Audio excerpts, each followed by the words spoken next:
Next evening, after unpacking a few more boxes, I found myself staring at the bundle again. I told myself I'd just read one more letter before bed. Just one.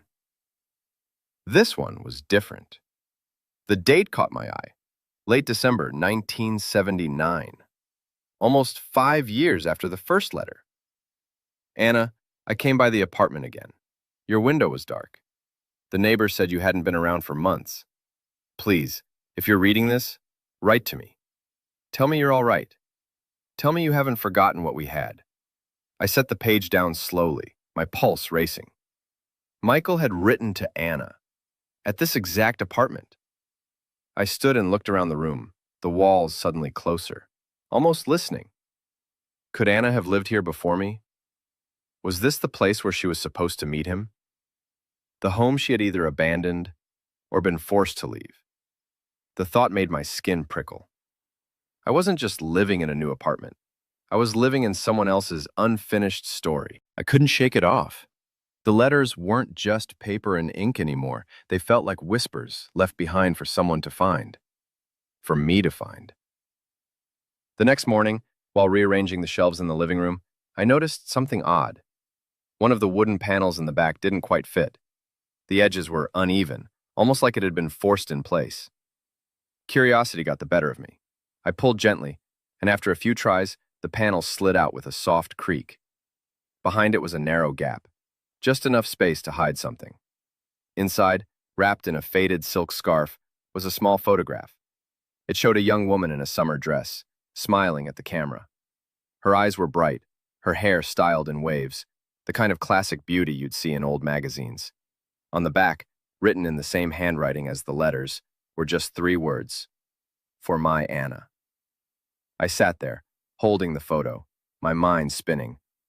So she had lived here. This was her home. And Michael, he had left his heart inside these walls.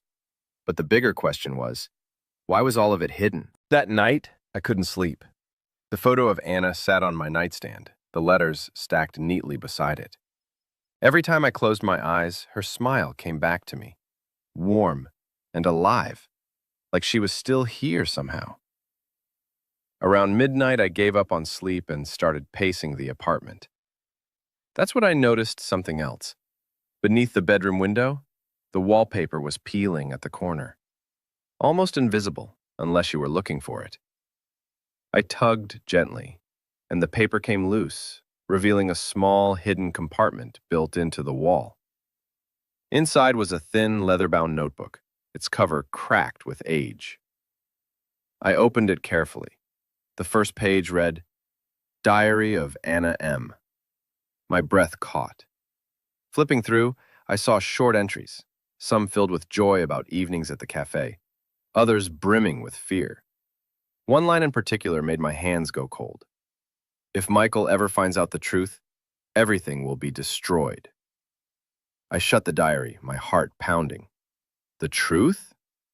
What truth? I sat on the floor with the diary open in my lap, the dim lamp casting long shadows across the room.